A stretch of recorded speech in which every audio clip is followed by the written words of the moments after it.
This is Mrs. Merritt's math class, Chapter 1, Lesson 10B, Numerical Expressions.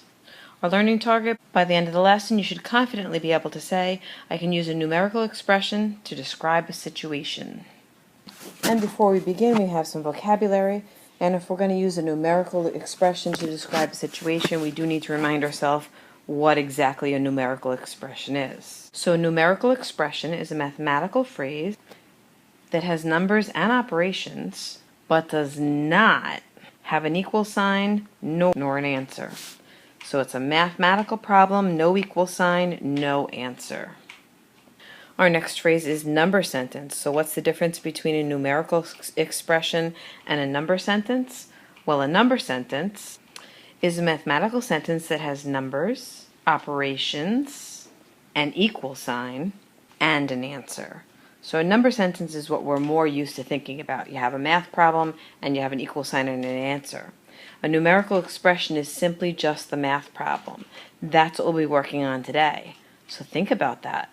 How good is that? We don't have to actually solve the problem. We just have to write the problem.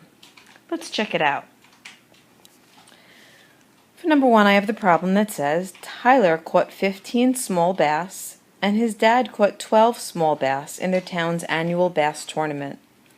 Write a numerical expression to represent how many fish they caught in all.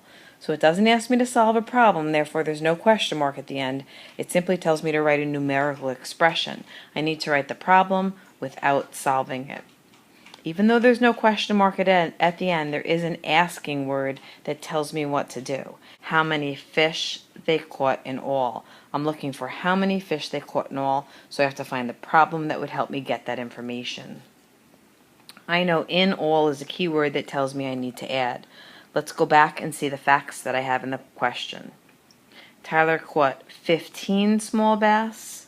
His dad caught 12 small bass. I want to know how many they have in all. Okay, so Tyler has 15 and his dad has 12. I'm going to add those together to find my total. 15 plus 12 is my numerical expression that tells how many fish they caught in all.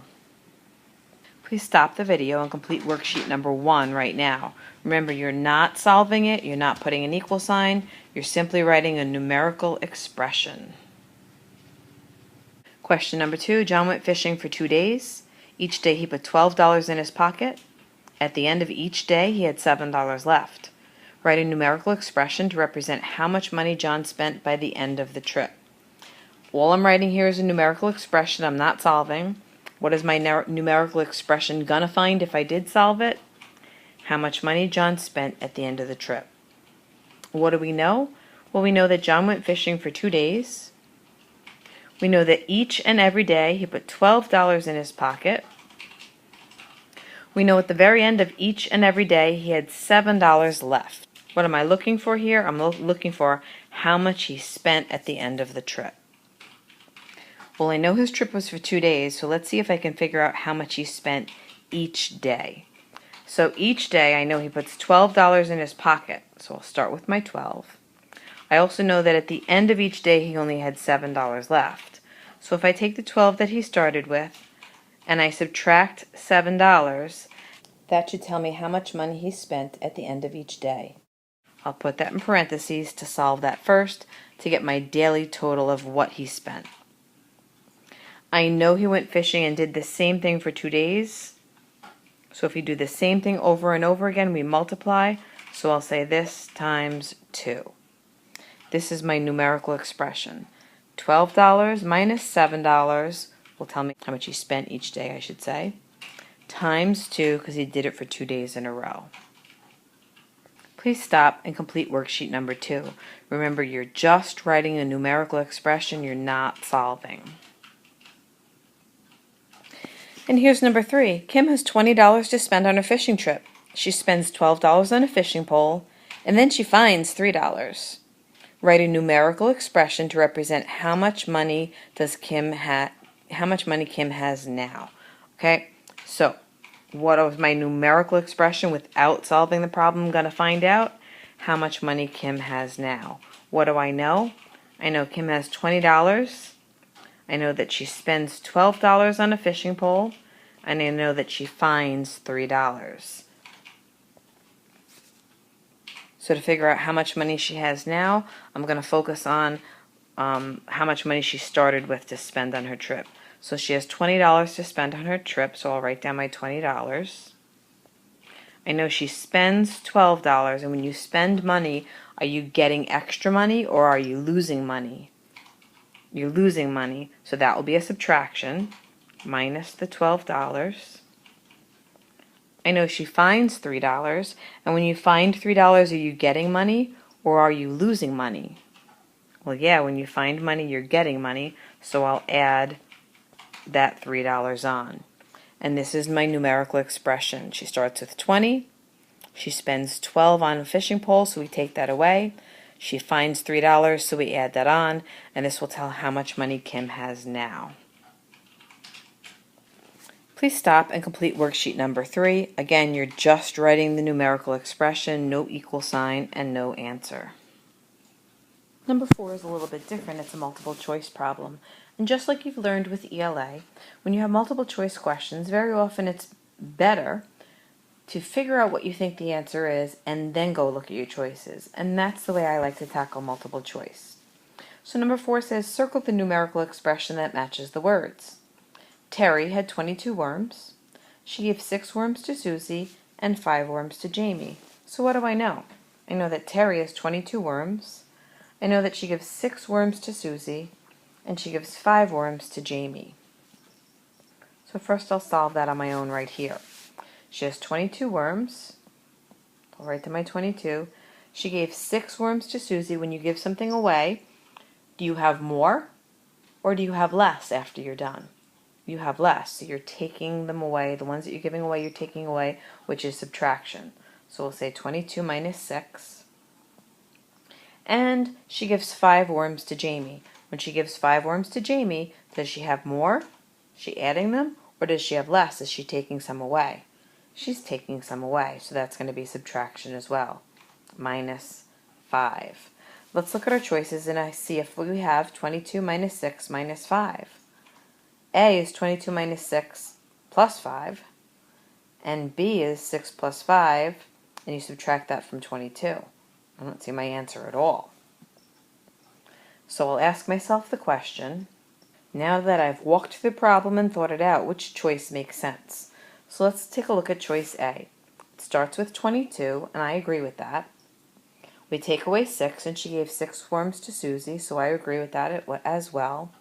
And then we add 5 to that total. Oh, we didn't add 5. We gave 5 more away. We took 5 more away. So that's no good. It cannot be choice A.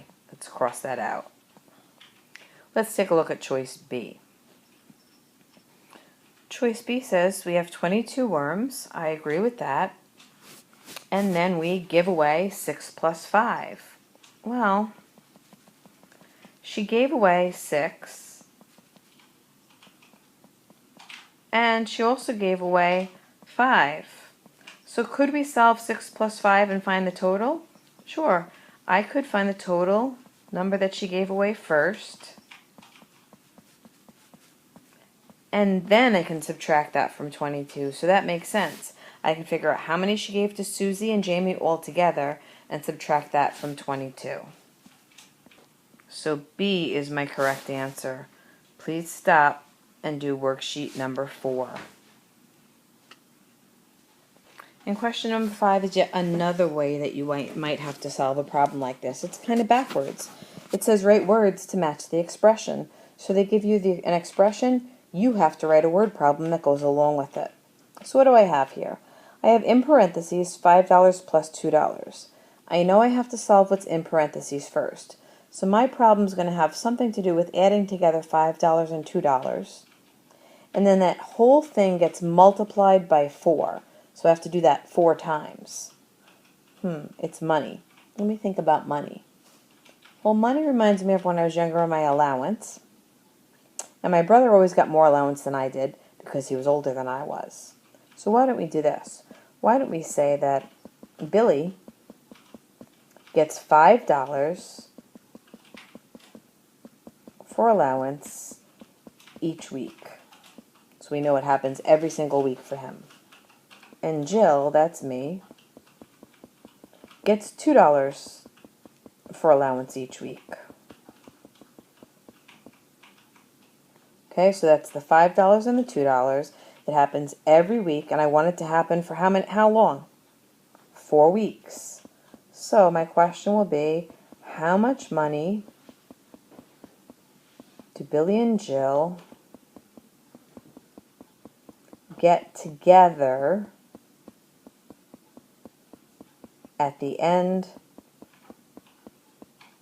of 4 weeks? And that will work. Please stop the video and complete worksheet number 5. You'll be given a numerical expression and you'll write your own problem for it. Think it out carefully. So let's go back and review today's lesson. A numerical expression is a mathematical phrase that has numbers and operations but does not have an equal sign nor an answer. A number sentence is a mathematical sentence that has numbers, operations, an equal sign, and an answer. So a number sentence has the answer, a numerical expression does not. Sometimes we're given word problems and we're asked to find the numerical expression. So we have to basically do the problem we would do to solve it without actually finding the solution. Sometimes we're given the same thing with multiple choice, and it may not always be the way that we thought about it, so we have to think out the choices that are given if our solution is not there. And sometimes they flip it and do it the opposite way. They give you the expression, and you have to write the word problem for it. Good luck with this lesson.